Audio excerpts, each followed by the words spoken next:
예배 오신 여러분 주님의 이름으로 환영하고 축복합니다. 서로 인사하시고 또 예배 시작하겠습니다. 서로 주님의 이름으로 환영하고 축복합니다.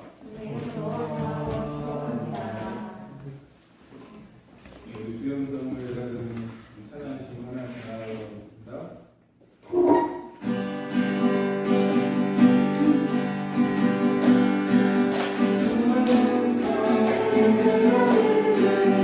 사랑하는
하나님께서 이곳 가운데 우리 예배하는 이 시간 가운데 또 충만하게 또 임재하시고 또 우리의 영혼을 만져주시고 또 우리의 영혼이 새롭게 되는 그 시간 또 말씀 가운데 또 역사하심으로 우리 진리의 말씀으로 하나님의 사랑을 깨닫고 또 위로하심으로 하늘 소망으로 또 채워지는 예배 시간이 되고 우리 예배가 또 사람이 나타나는 시간이 아니라 오직 하나님만이 나타나시고 또 영광 받으시는 예배 시간이 되게 해달라고 우리가 같이 한번 기도하고 나가겠습니다.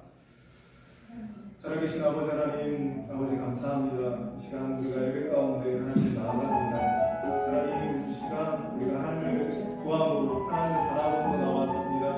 예배 가운데 충만하게 임재하여 주시기 원합니다. 하늘이 열리고 성령 하나님께서 충만하게 임재하시고 우리의 영혼을 만들어주시고 또 우리가 하늘의 소망으로 하늘의 기쁨으로 채워지는 시간들이 될 수 있게 도와주시고 주님 모든 예배 순서 순서마다 하나님 진리의 말씀으로 역사하여 주옵소서. 진리의 말씀으로 우리의 문함을 우리의 죄악을 깨닫게 하여 주시고 하나님 앞에 정직한 사람으로 나아갈 수 있도록 주여 도와주시옵소서. 세상 모든 가치관들 다 깨뜨려지고 오직 하늘의 가치관으로 우리가 다시 한번 채워지고 새로워지는 그런 시간이 될 수 있도록 역사하여 주시옵소서. 하나님 예배를 통하여서 오직 하나님 한 분만이 영광을 받아주시고 주님 역사하여 주시옵소서. 살아계신 예수님의 이름으로 감사하며 기도합니다. 아멘.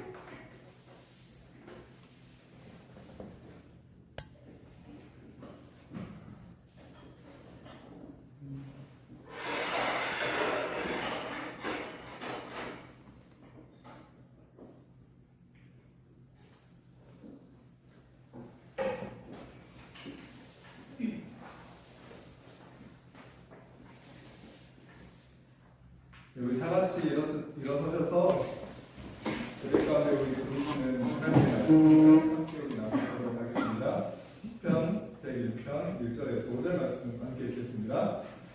온 땅이여 여호와께 즐거운 찬송을 부르시어라. 기쁨으로 여호와를 섬기며 노래하면서 그의 앞에 나아갈지어다.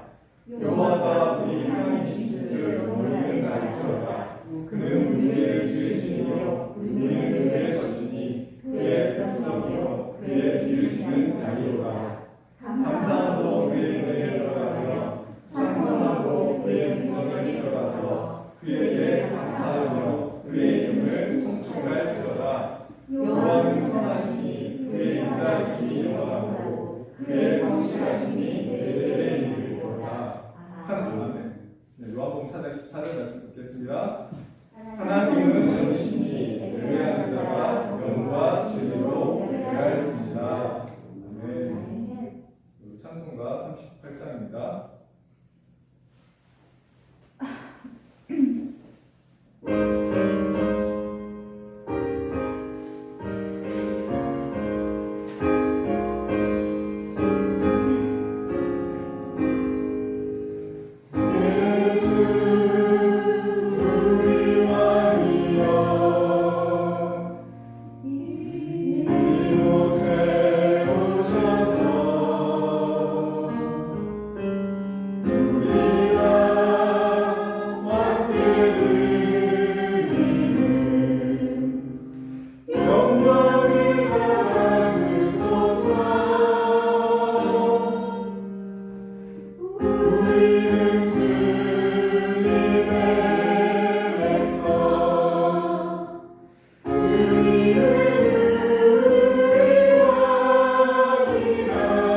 시간 언약의 10가지 말씀들을 하나님 앞에서 우리가 함께 낭독하겠습니다. 제가 제 일은 하면 우리 함께 읽도록 하겠습니다. 제 일은 너희나 너희는 다른 신들을 내게 두지 말라. 제 이는 너희를 위하여 세운 상을 만들지 말고 또 위로 하늘에 있는 것이나 아래로 땅에 있는 것이나 땅 아래 물속에 있는 것을 어떤 형상도 만들지 말며 그것들에 절하지 말며 그것들을 섬기지 말라. 제3은 너는 내 하나님 여호와의 이름을 망령되이 부르지 말라. 제4는 음식을 위하여 거룩하게 지켜라. 제5는 내 부모를 공경하라. 제6은 살인하지 말라. 제7은 강도하지 말라. 제8은 도둑질하지 말라. 제9는 내 이웃에 대하여 거짓 증거하지 말라. 제10은 내 이웃의 죄를 탐내지 말라. 아멘. 이 자리에 앉으십시오. 오늘 시간은 언약의 말씀 십계명을 통해서 우리가 하나님 앞에 동적으로 또 내 자신과 우리 가정과 나라를 위해서 우리 함께 참회 기도로 하나님 앞에 나아가는 시간을 갖도록 하겠습니다. 같이 우리 함께 참회 기도로 하나님 앞에 나아가겠습니다. 살아계신 아버지 하나님, 한 주간의 삶을 하나님 돌아봅니다. 아버지 하나님의 주되심을 인정하지 않고 또 내 뜻대로 또 내 마음대로 그렇게 하나님의 말씀 앞에 순종하지 못하며 살아갔던 저희 조상들을 주님 용서하여 주시옵소서. 하나님, 기도하는 것은 우리가 하나님 한 분만을 믿고 믿는다고 하면서도 여전히 우리 마음 가운데 하나님 아닌 다른 우상들, 다른 많은 사랑하는 것들이 우리 마음 가운데 있음을 고백합니다. 하나님보다 더 사랑했던 것들, 내가 더 추구하고자 했던 것들, 더 내가 탐욕을 가졌던 마음들 주여 용서하여 주시고 주님 은혜를 베풀어 주옵소서. 주님, 또 우리가 부모에게 많은 것들을 받으면 사랑을 받음에도 불구하고 주의 말씀 앞에 내 부모를 공경하라는 그 말씀을 또 아버지 하나님 지키지 못했던 죄를 용서하여 주시고 주님, 무엇보다도 아버지 내 이웃을 적극적으로 또 사랑하지 못하고 돌보지 못하고 나만을 위해 살아갔던 주님, 이런 이기적인 우리의 탐욕된 이 마음을 주여 용서하여 주시기 원합니다. 하나님 아버지여, 우리 주변에 일어나는 많은 여러 가지 안타까운 그런 소식들 앞에서 길을 막고 눈을 막고 그렇게 홀로 나만 잘 살기 위해 살아갔던 한 주의 삶을 고백합니다. 주여 긍휼히 여겨주시고 우리 마음 가운데 하나님의 마음을 부어주셔서 다시금 아버지 하나님을 사랑하고 또 이웃을 사랑하며 그렇게 하나님의 백성다운 그런 삶의 모습으로 주님 살아갈 수 있는 그런 은혜를 주님 허락하여 주시옵소서. 우리의 모든 죄악을 용서하여 주시고 하나님 앞으로 주님 나아갈 수 있도록 주여 역사하여 주시옵소서. 살아계신 예수님의 이름으로 감사하며 기도합니다. 아멘. 이 시간 하나님께서 어떠하신 분이신지 우리가 말씀을 통해서 우리가 확인하고 확신하는 그런 시간을 갖겠습니다. 우리가 같이 시편 103편 8절에서 11절 말씀 함께 낭독하겠습니다. 여호와는 긍휼이 많으시고 은혜로우시며 노하기를 복지하시고 인자하시니 풍족하시도다. 자주 정책하지 아니하시며 노를 영원히 품지 아니하시리로다. 우리의 죄를 따라 우리를 처벌하지는 아니하시며 우리의 죄악을 따라 우리에게 그대로 갚지는 아니하셨으니 이는 하늘이 땅에서 높음 같이 그를 경외하는 자에게 그의 인자하심이 크심이로다. 아멘. 우리가 다 함께 사도신경으로 신앙 고백하겠습니다. 함께 낭독하겠습니다. 나는 전능하신 아버지 하나님 천지의 창조주를 믿습니다. 나는 그의 위대하신 나를 우리 주 예수 그리스도를 믿습니다. 그는 성령으로 잉태되어 동정녀 마리아에서 나셨고 본디오 빌라도에게 고난을 받아 십자가에 못 박혀 죽으시고 장사된 지 사흘 만에 죽은 자 가운데서 다시 살아나셨으며 하늘에 하나님이 그 편에 앉아 계시다가 거기로부터 살아있는 자와 죽은 자를 심판하러 오십니다. 나는 성령을 믿으며 거룩한 공교회와 성도의 교제와 죄를 용서받는 것과 몸의 부활과 영생을 믿습니다. 아멘. 오늘 함께 나눌 말씀은 마가복음 1장 1절에서 13절 말씀입니다. 오늘 함께 나눌 말씀은 마가복음 1장 1절에서 13절 말씀입니다. 신약 53페이지입니다.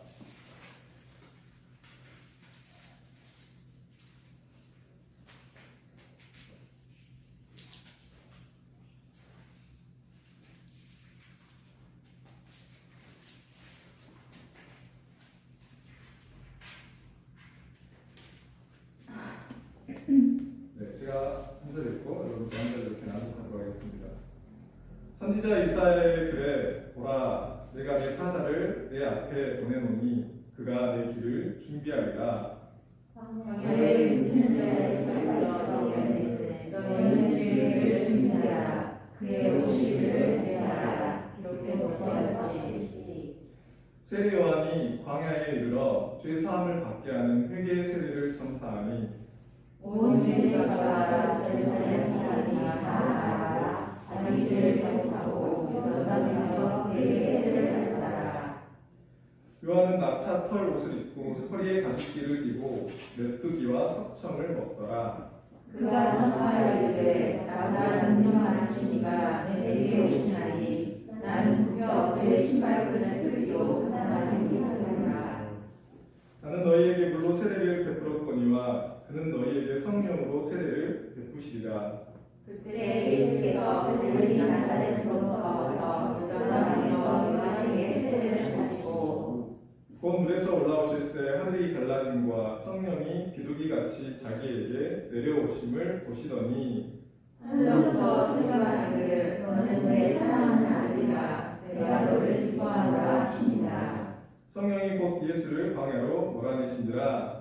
광야에서 40일을 드시면서 사탄에게 시험을 받으시며 그 증상과 함께 계시니 천사들이 성령을 따라. 아멘. 기도하겠습니다. 살아계신 아버지 하나님, 한 주간도 우리 또 지켜주셔서 또 예배 가운데로 주님 우리의 몸과 마음을 또 이끌어 주심을 감사합니다.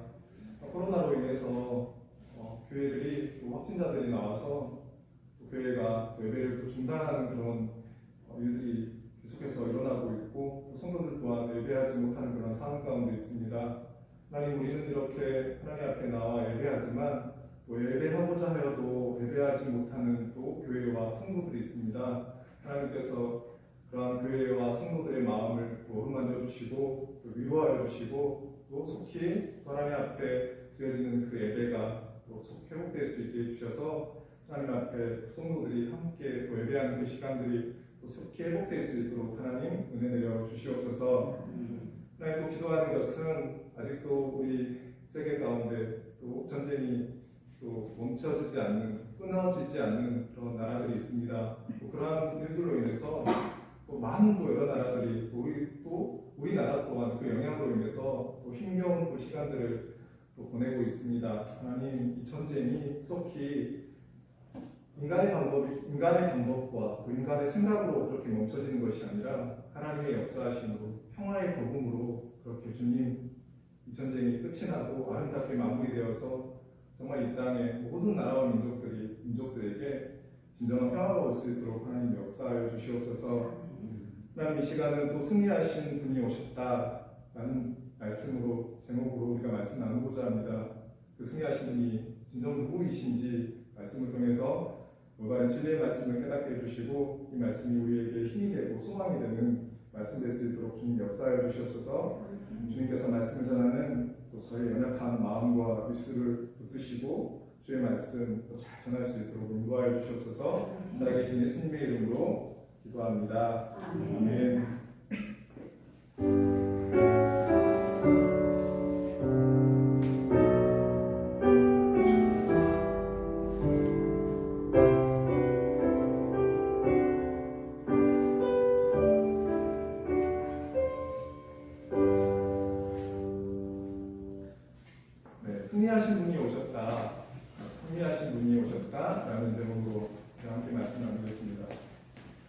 마가복음 우리가 첫 시간을 통해서 복음의 의미를 우리가 함께 살펴봤습니다.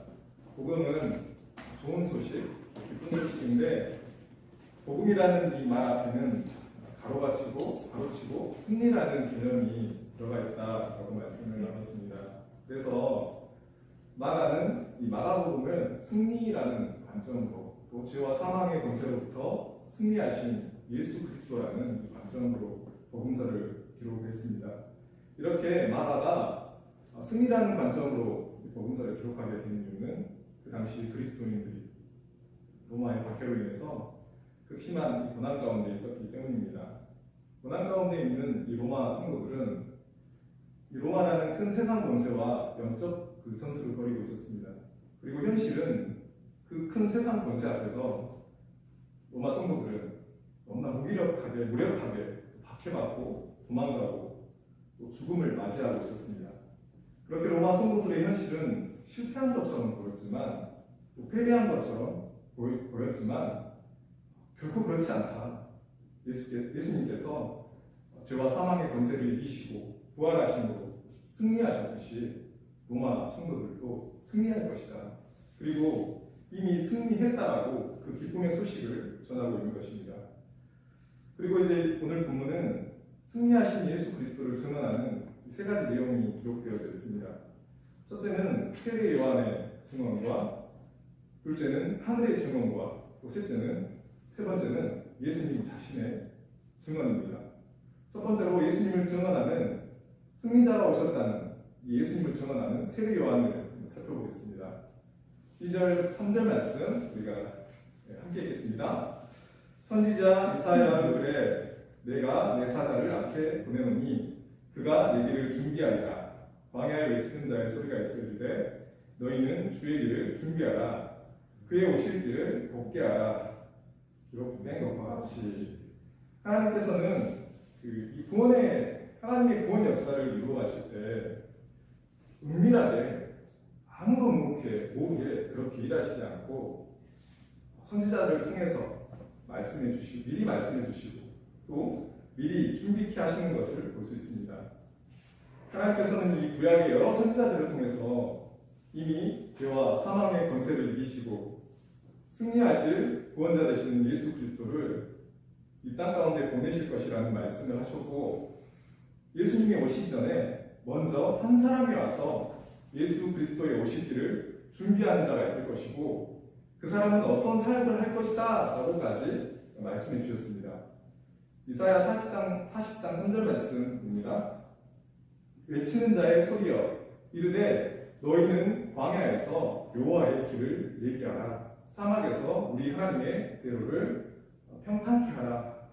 하나님께서는 구약에서 예수님 오시기 700년 전에 이사야 선지자를 통해서 말씀하신 대로 그 말씀이 성취되어서 세례 요한을 먼저 보내셔서 예수님의 오실 길을 먼저 준비하셨습니다. 그런데 예수님이 오실 길을 준비하는 자가 어디에서 준비를 하냐면 광야입니다. 광야에서 승리자가 되시는 예수님, 구원자가 되시는 예수님을 오신다라고 세례 요한이 외친다는 것입니다. 그런데 이 광야는 여러분 잘 아시는 것처럼 풀 한 포기, 물 한 모금 찾기 어려운 곳입니다. 살아있는 생명체가 살아가기에는 아주 척박한 그런 장소입니다. 그러니 광야에는 사람이 오지 않는 곳입니다.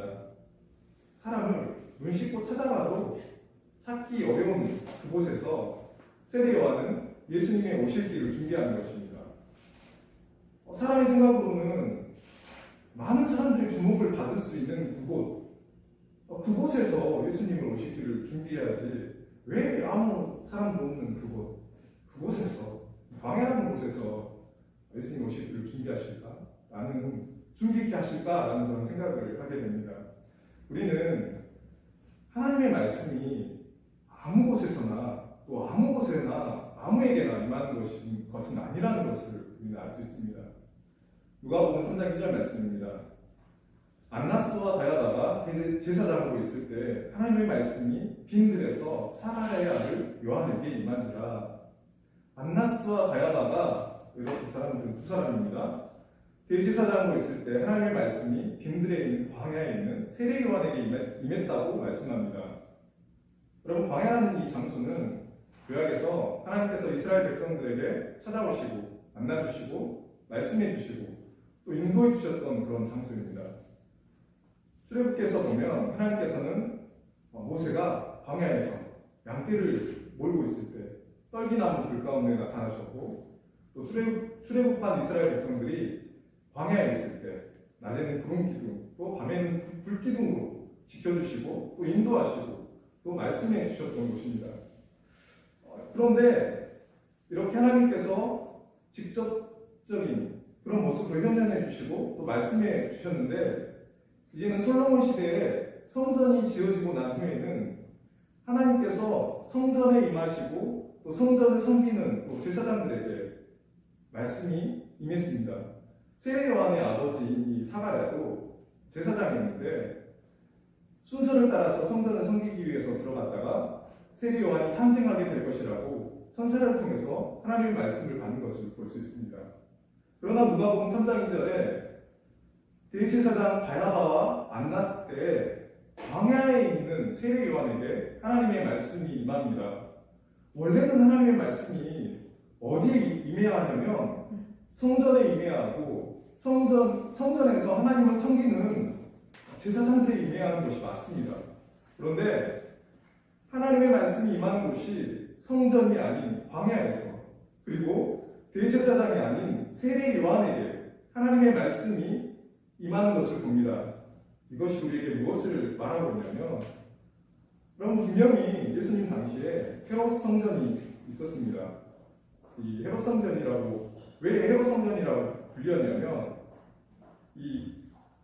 원래는 수룹바벨 성전이라고 불렸는데 헤롯 왕이 오면서 자신은 유대인이 아니라 에돔 족속이었기 때문에 유대인들에게 환심을 사기 위해서 막대한 돈을 들여서 성전을 수리하고 확장을 합니다.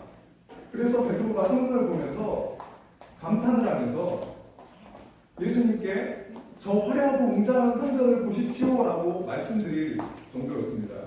그런데 성전의 기능 중에 여러분 가장 중요한 것은 여러분 무엇일까요? 성전의 화려함일까요?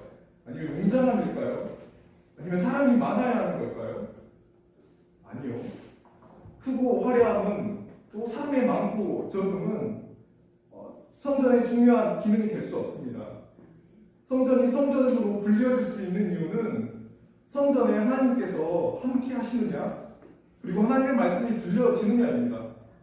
아무리 사람의 눈에 화려하고 웅장해도 성전에 하나님의 임재가 없다면, 그리고 하나님의 말씀이 들려지지 않는 곳이라면 단지 그곳은 사람 눈에 좋은, 사람의 눈과 마음을 홀리는 건물일 뿐입니다. 예수님 시대의 성전이 그랬습니다. 성전을 섬기는 직분자들이 있고 날마다 제사가 드려지고 기도하고 헌금이 드려지는데 그곳 가운데 하나님의 임재는 없고 하나님의 말씀은 들려지지 않았습니다. 제가 이 예수 품문교회를 시작하면서 두려운 마음이 있고요. 그리고 주일이 되면 항상 제 마음 가운데 항상 긴장이 되는 것은 돈이 없어서, 사람이 없어서, 어떤 다른 이유로 두렵고 긴장되는 것이 아니라 하나님께서 함께 하시지 않는다면, 하나님께서 역사하시지 않는다면, 하나님의 말씀이 들려지지 않는다면 이런 마음이 부담이 되고 가장 두렵습니다. 그래서 기도할 때 교회 가운데 하나님 함께 해주시길, 역사해 주시길, 말씀을 들려주시길 그렇게 기도합니다. 광야에서 세례 요한이 하나님을 만나고 하나님의 말씀을 듣고 또 들은 말씀, 하나님의 아들 예수 그리스도가 승자가 오신다는 말씀을 외쳤던 것처럼 교회는 광야처럼 하나님을 만나는 장소여야 합니다. 하나님의 말씀이 들려지는 장소여야 합니다. 그리고 진리의 말씀이 선포되는 곳이어야 합니다. 여러분, 제가 화요일 날 목사님들하고 스터디를 갔는데요.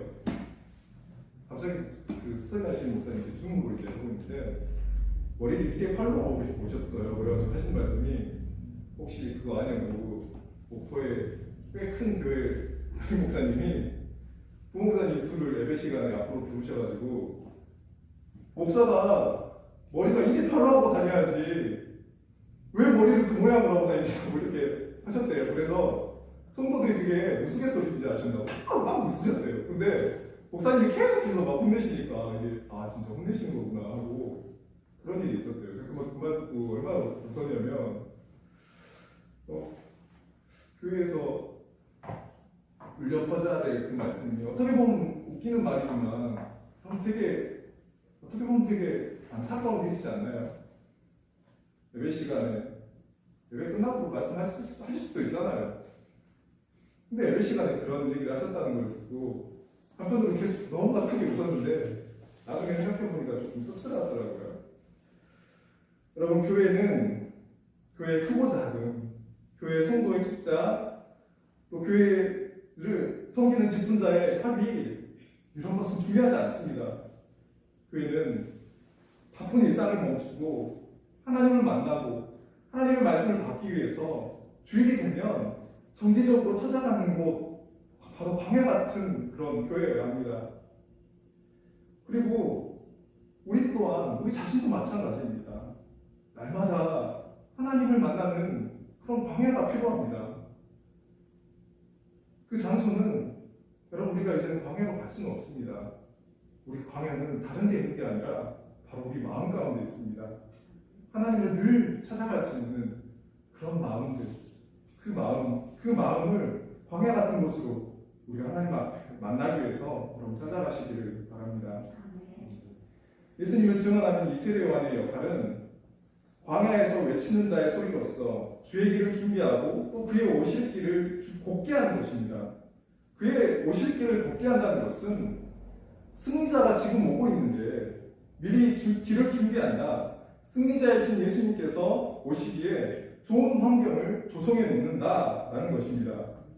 승리자이신 예수님께서 오실 좋은 환경을 조성해 놓기 위해서 세례 요한이 요단강에서 했던 일이 있는데 바로 회개의 세례를 베푸는 일입니다. 여러분, 승리자이신 예수 그리스도, 구원자이신 예수 그리스도를 맞이하기 위해서는 분명하게 우리는 회개의 문을 통과해야 합니다.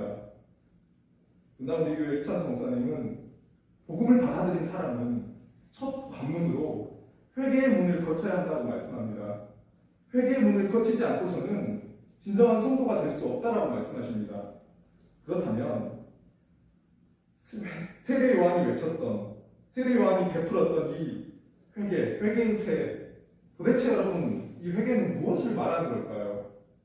여러분, 성경이 말하는 이 회개는 단순히 도덕적인 또 윤리적인 죄에 대해서 뉘우치고 용서를 구하라는 그런 말이 아닙니다. 이 회개라는 단어는 원어인 헬라어로 메타노이아라는 단어입니다. 이 단어는 단순히 내가 잘못한 것을 행위적인 잘못을 뉘우치는 그런 차원에서 사용되는 그런 단어가 아닙니다. 이 메타노이아라는 단어는 보다 근본적인 마음의 변화, 내 속사람의 변화, 내 가치관의 변화 이런 것들을 설명할 때 사용하는 단어입니다. 또 다른 뜻으로는 가던 방향을 바꾸다라는 뜻을 가지고 있습니다. 요한이 세례를 베푸는 세례는 회개의 세례인데 이 회개의 세례란 도덕적, 윤리적인 삶을 못 살았던 것에 대한 후회와 참회를 말하는 것이 아니라 깨어진 하나님과의 관계의 회복을 선언하는 그런 행위입니다. 그래서 교회에서 행해지는 이 세례식에서 외적으로 행해지는 머리와 몸에 물을 맞는 것보다 더 중요한 것은 마음의 세례입니다. 내가 이전에 하나님과의 관계가 깨뜨려졌고 하나님 없이도 잘 살 수 있을 것 같았던 이 가치관, 세상의 여러 가지 것들을 하나님보다 더 사랑하면서 그것을 우상 삼아서 살아갔던 그 마음을 내려놓고 하나님과의 관계가 회복되기를 선언하고 갈망한다는 고백이 바로 세례식입니다. 진정한 회개에 대해서 우리는 베드로를 통해서 잘 할 수 있습니다. 베드로가 밤새 고기를 잡지 못하고 이른 아침에 어깨가 축 처져서 그물을 손질하고 있을 때 예수님께서 베드로에게 깊은 데로 가서 그물을 내리라고 말씀하셨을 때 베드로는 그 말씀에 의지해서 깊은 데로 가서 그물을 던집니다. 그때 밤새 잡지 못했던 물고기를 배가 가득 차도록 잡게 됩니다. 놀라운 일입니다. 저라면 예수님께 가서 저랑 같이 동업 마시자고, 고기 많이 나오는 거 포인트만 알려주시면 제가 잡고 돈은 제가 절반 드리겠습니다, 이렇게 할 텐데 베드로는 예수님 앞에 엎드려 이렇게 고백합니다. 주여, 나를 떠나소서, 나는 죄인이로소이다. 여러분, 베드로가 뭘 잘못했나요? 말씀에 순종해서 고기 잡았을 뿐인데 여러분, 칭찬받아야 되지 않나요? 그런데 베드로는 자신을 떠나달라고, 나는 죄인이라고 고백합니다. 여러분, 죄인이라는 이 단어는, 말은 윤리 도덕을 벗어난 행위를 한 사람이 아닌 하나님과의 올바른 관계를 맺지 않고 있는 사람을 가리킵니다. 베드로는 예수님께서 행하신 그 기적을 보고 하나님과의 관계가 깨어져 있는 자신의 죄인된 상태를 깨달았던 것입니다. 베드로는 누구보다 빨리 자신의 죄인됨을 인정하고 예수님을 하나님으로 주로 고백한 것입니다. 또 누가복음 15장 17절에 보면 이 탕자의 비유에서 아버지의 재산을 가지고 먼 타국으로 가서 아버지 없이 제멋대로 그렇게 살던 둘째 아들이 가진 돈이 다 떨어지고 돼지가 먹던 지엄열매를 먹다가 아버지 없이 살아가는 것이 모든 문제의 원인이었음을 자각하고 스스로 돌이켜 그 방향을 바꾸어서 아버지께로 돌아갑니다. 이것이 여러분 메타노이아, 회개입니다. 하나님이 밥 먹여주냐라는 이런 가치관, 하나님 없이도 잘 살 수 있다는 가치관, 하나님 아닌 다른 것들을 더 사랑하며 추구하며 살아가는 그 가치관을 내려놓고 자신의 죄인됨을 자각하고 하나님 없이 살아갔던 내 인생의 방향을 완전히 바꾸어서 하나님께로 몸과 마음을 돌이켜서 하나님을 사랑하며 그분의 말씀을 따라 살아가는 것이 바로 여러분 회개입니다. 이 회개를 통해서 승리자이신 예수 그리스도, 구원자 되신 예수 그리스도를 맞이할 수 있다고 세례 요한은 증언하는 것입니다. 바로 이러한 회개의 외침이 성전에서 울려 퍼져야 했지만 세례 요한 당시의 성전은 그러한 외침이 울려 퍼지는 곳이 아니라 탐욕이 가득한 제사장들로, 또 장사하는 사람들의 소리로 가득해져 있었습니다. 성전을 섬기는 제사장들은 자신의 지위를 이용해서 막대한 돈을 축적하고 있었고, 성전 안에는 하나님께 예배를 드려야 할 그 장소가 양과 염소, 비둘기가 우러대는 시장통으로 변질되어 있었습니다. 여러분, 탐욕이 가득한 곳에 회개의 외침이 들려질 수는 없습니다. 탐욕이 가득한 그 마음에 회개의 외침이 들려질 수는 없습니다. 교회는 예수님을 맞이할 수 있는 그 회개의 소리가, 그 탐욕을 회개하라, 하나님 아닌 다른 것들을 추구했던 그 마음을 내려놓으라고, 하나님께로 그렇게 돌이키라고, 아버지께로 돌아오라고 그렇게 외쳐지는 장소가 바로 여러분 교회여야 합니다. 이 땅의 교회가 또한 저와 여러분들의 심령이 그렇게 광야가 되어서 또 그곳에서 울려 퍼지는 세례 요한의 외침, 회개하라, 천국이 가까이 왔느니라 라는 이 외침이 우리 마음 가운데 들려져서 승리자 되신 예수 그리스도, 또 구원자 되신 우리 예수 그리스도를 늘 변함없이 기쁨으로 맞이할 수 있으면 좋겠습니다. 세례 요한은 승리자가 되신 예수님을 증언하면서 회개를 통해서 예수님을 맞이할 수 있다고 하면서 예수님의 독특한 특징을 소개합니다. 7절 말씀입니다. 그가 전파하여 이르되 나보다 능력 많으신 이가 내 뒤에 오시다니 나는 굽혀 그의 신발끈을 풀기도 감당하지 못하겠노라. 세례 요한은 예수님에 대해서 나보다 능력 많으신 이가 내 뒤에 오신다라고 말씀합니다. 그런데 여러분, 세례 요한에 대해서 말하기를 누가복음 1장 17절 말씀은 이렇게 말씀합니다. 그가 또 엘리야의 신령과 능력으로 주 앞에 먼저 와서 아버지의 마음을 자식에게 거스르는 자를 의인의 슬기에 돌아오게 하고 주를 위하여 세운 백성을 준비하리라. 세례 요한이 엘리야의 신령과 능력을 가진 굉장한 사람이라고 말합니다. 여러분 다 아시는 것처럼 엘리야 선지자는 왕 앞에서도 두려움 없이 왕의 죄를 꾸짖을 줄 아는 담대한 믿음의 사람이었고, 죽은 아이를 살려내고 하늘에서 불이 떨어지게도 했던 큰 능력의 선지자였습니다. 그런데 세례요한이 바로 그런 엘리야와 같은 그런 사람이라는 것입니다. 그런데 세례요한은 나는 굽혀 그의 신발끈을 풀기도 감당하지 못하겠다고 말합니다. 당시 주인이 밖에 나갔다가 돌아오면 먼지 묻은 신발끈을 풀어주는 일을 노예가 종이 했습니다. 그런데 세례요한은 자신은 그런 종보다 노예보다 못하다는 것입니다. 예수님께서 세상에서 난 자 중에 요한보다 더 큰 자가 없다고 말씀하셨는데, 세례 요한은 왜 그렇게 자신을 낮추는 걸까요? 그 이유는 세례 요한이 수많은 사람들에게 회개의 세례를 베풀었지만 세례 요한에게는 죄를 용서할 수 있는 그 능력은 없습니다.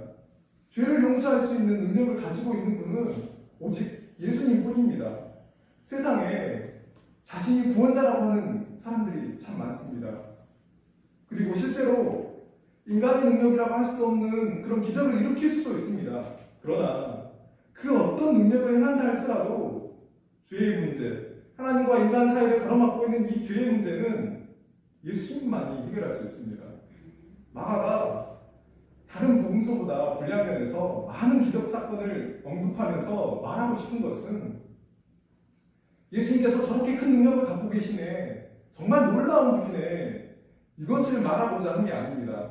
예수님께서 기적을 일으키실 때 일어나는 현상들, 병이 치유되고 마귀가 떠나가고 죽은 자가 살아나는 이런 일들은 예수님이 죄를 용서하시는 하나님이 되신다는 것을 알려주는 현상입니다. 이것을 더욱 분명하게 말해주는 복음서가 요한복음입니다. 요한복음은 예수님의 기적 사건을 단 7가지만 소개합니다. 마가복음은 20개를 소개하는데요. 요한은 7개만 소개해도 예수님이 어떤 분이신지 충분하다는 것입니다.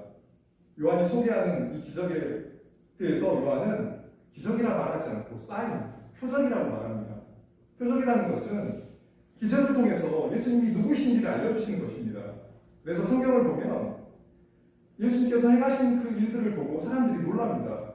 놀랍죠. 눈먼 사람이 눈을 뜨고 보리떡 5개, 물고기 2마리로 5,000명 넘는 사람이 배부르게 먹고 안진뱅이가 일어나고 다 놀랍니다. 유대인들도 제자들도 놀랍니다. 여러분, 그러나 놀라워하는 것으로는 믿음에는 이르지 못합니다.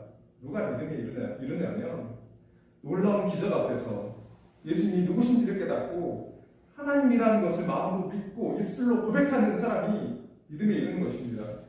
이러한 구원의 역사는 사람이 할 수 있는 일이 아닙니다. 그래서 8절 말씀에 나는 너희에게 물로 세례를 베풀었거니와 그는 너희에게 성령으로 세례를 베푸시리라. 나는 물로 세례를 베푸는 것밖에 하지 못하지만 그는, 예수님은 너희에게 성령으로 세례를 베푸시겠다고 말씀합니다. 우리는 삼위일체 되신 하나님을 믿습니다.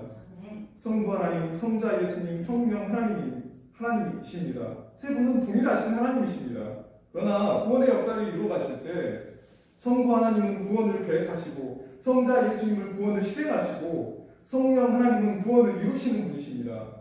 성령 하나님은 하나님께서 구원하시기로 작정한 사람의 심령 가운데 찾아가셔서 복음을 듣는 자들의 마음에 예수님이 누구신지를 깨닫게 하시고 예수님을 마음으로 믿고 고백하게 하시는 일을 하십니다. 성령께서 하시는 일은 우리 마음에 세례를 베풀어 주시는 일을 하십니다. 교회 안에는 이러한 예수 그리스도의 진정한 능력, 성령의 역사, 구원의 역사가 충만하게 일어나야 진정으로 구원받은 백성들이 모인 참된 교회가 될 수 있습니다. 교회 안에 단지 세례 요한이 베풀었던 회개의 세례, 이 물세례라는 의식만이 존재해서 때를 따라서, 절기를 따라서 세례를 주지만 예수님께서 베풀어 주시는 성령 세례가 일어나지 않는다면 교회는 세상의 종교와 다를 바 없는 세속 종교가 될 수밖에 없습니다. 우리는 물세례라는 의식을 통해서 죄를 깨끗하게 씻어야 될 필요성이 있는 인간이라는 것을 자각합니다. 그리고 물 세례에서 끝나는 것이 아닌 성령 세례를 갈망해야 합니다. 성령 세례라는 것은 그럼 눈으로 보이는 특별한 현상이 아닙니다. 예수 그리스도가 누구인지를 깨닫고 그분이 구원자이심을 깨닫고 마음으로 믿고 입술로 고백하는 것, 이러한 성령의 역사가 이 땅에 또 교회 가운데 그리고 우리 신령 가운데 계속해서 일어나서 건강한 교회, 바른 교회가 또 바른 성도가 이 땅에 세워져 가면 좋겠습니다. 두 번째, 예수님을 증언하는데 이제 하늘에서 예수님을 증언합니다. 첫 번째, 세례 요한이 예수님을 능력이 많으신 분, 죄를 용서하시는 가장 큰 능력을 가지고 있는 하나님 되시는 분이라는 것을 증언했다면, 이제 하늘에서 성부 하나님께서 예수님이 누구인가를 증언합니다. 이 요단강 사건은 성부, 성자, 성령 하나님께서 한 시공간에 임하신 사건이라고 이야기를 합니다. 성자 예수님께서 요단강에서 세례를 받으시고 성령 하나님은 비둘기 모양으로 내려오시고 하늘에서 성부 하나님의 음성이 들려지게 됩니다. 초대교회에 삼위일체 논쟁이 있었을 때 아타나시우스가 이 삼위일체 하나님을 부정하는 아리우스에게 이렇게 말했다고 합니다. 아리우스여, 요단강으로 가보시오. 당신은 그곳에서 삼위일체 하나님을 만날 것이오. 예수님께서 물에 들어갔다 나오시자 이제 하늘에서 세 가지 사건이 일어납니다. 여러분, 그런데 예수님께서 물세례를 여러분 받으셔야 될까요? 여러분, 이 물세례가 상징하는 것은 죄를 씻어내는 것입니다. 죄를 씻어내는 의식을 여러분 예수님께서 받으실 필요가 있을까요? 여러분 다 아시는 것처럼 예수님은 죄가 없으신 분이십니다. 여러분, 예수님 죄가 있으신 분이라고 말한다면 큰일 납니다. 죄를 씻어내는 의식을 받으셨는데 죄에 있는 자가 죄 씻음을 받는 그런 의식이 바로 물세례입니다. 그런데 예수님은 죄가 없으신 분이신데 물세례를 받으십니다. 세례요한도 자신에게 물세례를 받으러 오신 예수님을 보고, 아니 예수님, 당신은 세례를 받을 필요가 없으신 분인데 왜 받으려 하십니까? 말씀을 합니다. 그런데도 예수님께서는 굳이 물세례를 자기는 받아야 된다라고 하시면서 받으십니다. 예수님께서 죄가 없으심에도 불구하고 세례를 받으시는 것은 우리에게 아주 큰 상징성을 갖고 있습니다. 예수님께서 물에 들어가시는 것은 곧 예수님의 죽음을 의미하고, 물에서 다시 올라오시는 것은 바로 부활을 의미한다고 종교개혁자 칼빈은 해석합니다. 예수님께서는 자신의 몸에 세상 모든 사람들의 죄를 대신 짊어지시고 죄인의 형상으로 죽으심으로 하나님과 사람 사이를 가로막고 있는 죄의 문제를 근본적으로 해결하는 역할, 대속적 세례를 자신의 몸으로 친히 행하실 것을 알려주시는 것입니다. 하나님께서는 이러한 예수님을 보면서 너무 기뻐하시고 감동하시면서 세 가지 사건이 일어나게 하십니다. 첫 번째는 10절 말씀에 하늘이 갈라짐과, 하늘이 갈라졌다고 표현을 하는데 하늘이 열려 펼쳐지는 것을 말합니다. 구약에서 하나님은 하늘을 가르시고 강림하시는 위엄이 있는 분으로 나타납니다. 그리고 두 번째, 성령이 비둘기같이 예수님께 내려옵니다. 성령이 비둘기의 모양으로 예수님께 내려오셨는데, 비둘기가 상징하는 것은 여러분 평화입니다. 로마의 상징은 여러분 독수리인데, 독수리는 힘을 상징하는데 로마는 힘과 무력으로 평화를 유지했다면, 성령이 비둘기같이 내려오신 것은 구약에 약속된 분이 오심으로 인해서 이제 죄와 심판의 시대가 끝나고 구원의 복으로 가득 찬 평화의 시대, 은혜의 시대가 이제 열리게 되었다는 것을 말해줍니다. 세 번째는 하늘에서 소리가 들립니다. 그 소리는 11절에 너는 내 사랑하는 아들이요 내가 너를 기뻐하노라 라고 말씀하십니다.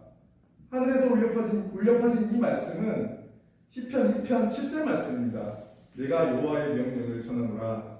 여호와께서 내게 이르시되 너는 내 아들이라 오늘 내가 너를 낳았도다.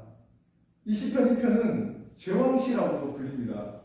다윗 왕을 이어서 왕위에 오르는 왕들의 대관식 때 성가대가 성전에서 불렀던 찬송시입니다. 그러니까 다윗의 후손 왕의 대관식 때 제왕시가 불려지고 왕에게는 기름을 붓는데 예수님께서 요단강 물에 몸을 담그시고 올라오시자 하늘이 열려 펼쳐지고 하늘에서는 성령이 비둘기같이 곧 성령의 기름이 부어지고 제왕시가 울려 퍼지는 것입니다. 이러한 세 가지 사건은 곧 예수님께서 하나님께서 보내신 승리하신 만왕의 왕 하나님의 아들 예수 그리스도를 증거하는 것입니다. 그런데 하나님께서 앞에서 말씀드린 것처럼 예수님께서 세례를 받으시는 것은 우리들의 죄를 짊어지시고 십자가에서 죽으실 것을 미리 보여주시는 사건입니다. 그것을 보시고 하나님께서 기뻐하시고 감동하시면서 하늘이 열리고 하늘에서 성령이 비둘기같이 내려오고 제왕 찬양이 울려 퍼집니다. 여러분 그야말로 드라마틱하고 감동스러운 장면입니다. 그런데 이해가 되지 않는 부분이 있습니다. 여러분 예수님은 하나님의 하나뿐인 아들입니다. 독생자입니다. 그 하나님 하나뿐인 아들, 내 사랑하는 아들이요 내 기뻐하는 자가 앞으로 십자가에서 세상 죄를 짊어지고 죽을 것을 보여주시는데 그것을 보고 아버지 되신 하나님께서 기뻐하신다고 말씀하십니다. 자식이 죽게 될 것을 미리 알고 기뻐하는 부모가 여러분 어디 있을까요? 여러분 성부 하나님의 이러한 모습을 어떻게 우리가 받아들여야 하는 걸까요? 하나님께서는 예수님의 세례 받으시는 그 모습 속에서 예수님의 죽음만을 보셨다면 하나님은 기뻐하실 수 없었을 것입니다. 하나님께서는 예수님의 세례를 받으시는 그 모습 속에서 예수님의 죽음으로 인해서 죄로 인해 죽어가는 수많은 사람들, 수많은 영혼들이 죄를 용서받고 살아나는 것을 보셨습니다. 예수님의 죽음으로 인해서 저와 여러분들이 죄를 용서받고 살아날 것을 하나님께서는 보셨던 것입니다. 하나님께서는 저와 여러분들을 사랑하셔서 독생자를 십자가에 내어주심으로 멸망치 않고 영생을 얻을 수 있도록 하셨다고 말씀합니다. 요한복음 3장 16절 우리 말씀 함께 읽겠습니다. 하나님이 세상을 이처럼 사랑하사 독생자를 주셨으니 이는 저를 믿는 자마다 멸망치 않고 영생을 얻게 하려 하십니다. 아멘. 하나님께서는 우리를 사랑하셔서 그 아들을 아끼지 아니하시고 우리를 위해 그 아들을 내어주셨다라고 말씀합니다. 로마서 8장 32절 말씀을 함께 읽겠습니다. 자기 아들을 아끼지 아니하시고 우리 모든 사람을 위하여 내어주시니까 어찌 그 아들과 함께 모든 것을 우리에게 주시지 아니하겠느냐. 아멘. 예수님께서 세례를 받으시는 이 장면 속에는 삼위일체 되시는 하나님의 우리를 향하신 그 크신 사랑이 나타나 있는 것을 봅니다. 우리의 죄를 용서하시고 구원하시기 위해서 친히 자신의 몸을 십자가에 내어놓겠다고 앞으로 자신이 할 일을 나타내시는 성자 예수님, 하늘에서 성령 하나님이 비둘기처럼 내려와 예수님의 죄사함의 사역을 이루시겠다고 하시는 성령 하나님, 성자 예수님께서 하시겠다고 하시는 그 일을 보시며 너는 내 사랑하는 아들이요 내 기뻐하는 자라고 말씀하시는 성부 하나님, 이렇듯 하나님께서는 저와 여러분들을 사랑하셔서 죄와 사망으로부터 승리를 주시는 분이십니다. 하나님께서는 언제나 우리를 사랑하셔서 우리가 죄와 사망의 권세로부터 승리를 주시기를 원하시는 분이시라는 것을 여러분 우리의 삶 속에서 경험하며 살아갔으면 좋겠습니다. 세 번째, 예수님께서 이제 스스로 자신이 누구이신지를 증언합니다. 12절 13절 말씀입니다. 성령이 곧 예수를 광야로 몰아내시니라. 광야에서 40일을 계시면서 사탄에게 시험을 받으시며 들짐승과 함께 계시니 천사들이 수종들더라. 예수님께서 세례를 받으신 후에 이제 성령에게 이끌려 광야로 가십니다. 여러분 그곳에서 40일이라는 시간 동안 사단에게 시험을 받으십니다. 마가는 예수님께서 광야에서 사단에게 승리하셨다는 것에 대해서 마태복음이나 누가복음에서 같이 어떤 세 가지 시험을 당하셨는데 이렇게 저렇게 승리하셨다고 그렇게 설명하지 않습니다. 들짐승과 함께 계시니 천사들이 수종들더라 라는 표현으로 예수님의 승리를 아주 짧고도 명확하게 말씀합니다. 여러분 광야에서 들짐승은 맹수를 말합니다. 예수님께서 광야의 맹수들과 함께 계셨다는 것입니다. 이것이 뜻하는 것은 곧 에덴 동산이 회복됐다는 것을 뜻합니다. 인간이 죄로 타락하기 전에 사람은 에덴 동산에서 맹수들과 함께 화목하게 지냈습니다. 그러나 죄로 인해 타락함으로 인간은 에덴에서 쫓겨나고 맹수들은 인간을 공격하는 대상이 되었습니다. 그러나 광야에서 마귀의 시험을 이기고 모든 세상이 에덴 동산처럼 화목하게 되는 것을 바로 예수님을 통해서 말씀하고 있는 것입니다. 또한 예수님께서 40일 동안 시험을 당하신 것은 출애굽 1세대가 하나님을 시험함으로 40년이라는 시간 동안 광야에서 방황하다가 죽음을 당했습니다. 이스라엘 백성들은 마귀의 시험을 이기지 못했습니다. 그런데 예수님께서는 40일 동안 광야에서 마귀의 시험을 단번에 승리하십니다. 예수님의 승리는 곧 하나님 나라는 실패하는 나라, 곧 사라져버리는 나라가 아니라 승리가 영원히 지속되는 나라라는 것을 말해주고 있습니다. 예수님을 그리스도로 고백하고 살아가는 사람들은 이 땅을 살아가면서 잠시 잠깐인 것들에 매어 살아가는 사람들이 아닙니다. 진정한 그리스도인은 영원한 하나님 나라, 예수 그리스도께서 죄와 사망의 권세로부터 승리하심으로 우리에게 주신 영원한 하나님 나라를 소망하며 살아가는 사람들입니다. 예수님의 영원한 승리는 곧 예수 그리스도를 하나님의 아들로 믿고 고백하는 모든 사람들에게 주어지는 영원한 승리심을 믿고 그분을 나의 구주, 나의 하나님으로 날마다 고백하면서 그분을 따르면서 승리하는 한 주간의 삶이 되면 좋겠습니다. 기도하겠습니다. 사랑하신 아버지 하나님, 승리자가 오셨다라고 우리에게 또 말씀해 주셔서 감사합니다. 하나님, 우리가 한동안의 삶을 돌아볼 때 승리가 아니라 또 패배한 것처럼 보였던 그런 시간들을 살아갔을 때가 있습니다. 단지 우리 눈에 보이는 것으로 인해서 우리가 패배한 것이 아닌 우리에게 영원한 승리를 주신 예수님을 바라보지 못하고 그렇게 소망 없이 살아갔던 때가 있습니다. 주님, 우리 이러한 연약한 믿음을 용서하시고 이미 우리에게 죄와 사망의 권세를 이기시고 부활하셔서 우리에게 승리를 주셨고 또 영원한 승리를 우리에게 주시고 또 우리에게 영원한 하나님 나라를 주신 그 예수님을 우리가 늘 바라보며 한 주간의 우리의 삶으로 또 승리하는 삶을 그렇게 살아가므로 하나님께 영광 돌리는 한 주의 삶이 될 수 있도록 인도하여 주시옵소서. 살아계신 예수님의 이름으로 기도합니다. 네.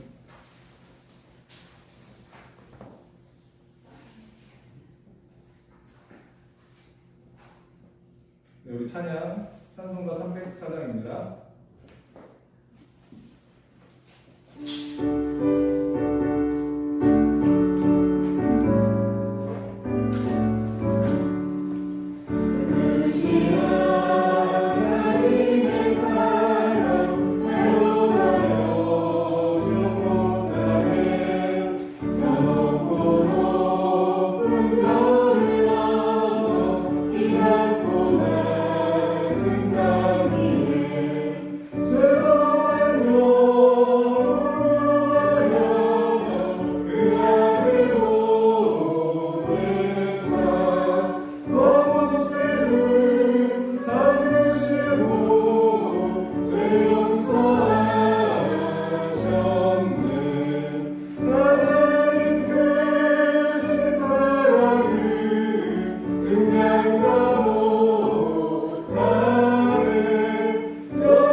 기쁜 소식입니다.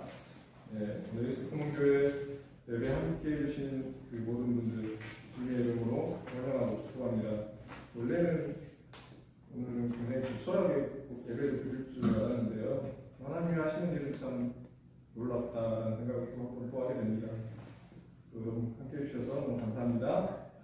네, 2022년 예수품교회는 교회 표현은 예수의 마음을 품으라입니다.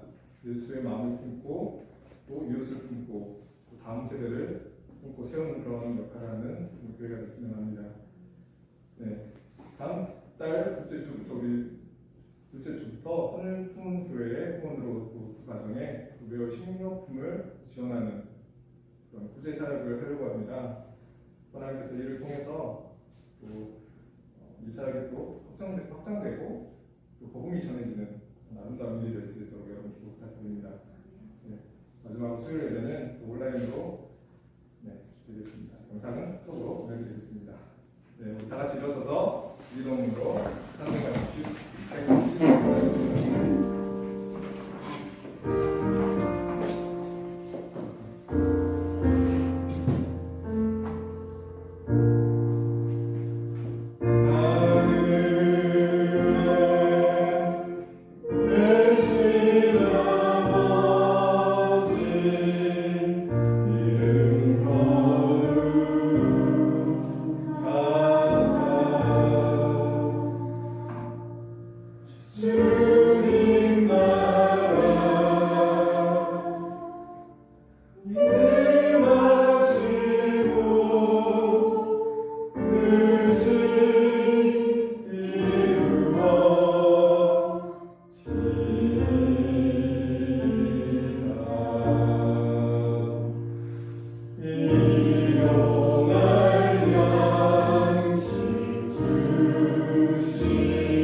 하나님께서 우리에게 복 주시는 분이시라는 것을 우리 말씀을 통해서 또 우리 자신에게 또 여러분 우리 옆에 분들에게 우리를 강복 선언하는 그런 시간을 갖겠습니다. 우리 민수기 6장 24절 26절 여러분 한 손을 자신의 가슴에 얹고 한 손을 여러분 옆에 사람을 축복하는 마음 옆에 사람에게 하나님의 복이 또 임하기를 원하는 그 마음을 가지고 민수기 6장 24절에서 26절 말씀 함께 우리가 낭독하겠습니다. 여호와는 내게 복을 주시고 너를 지키시기를 원하며 여호와는 그의 얼굴을 내게 감추사 내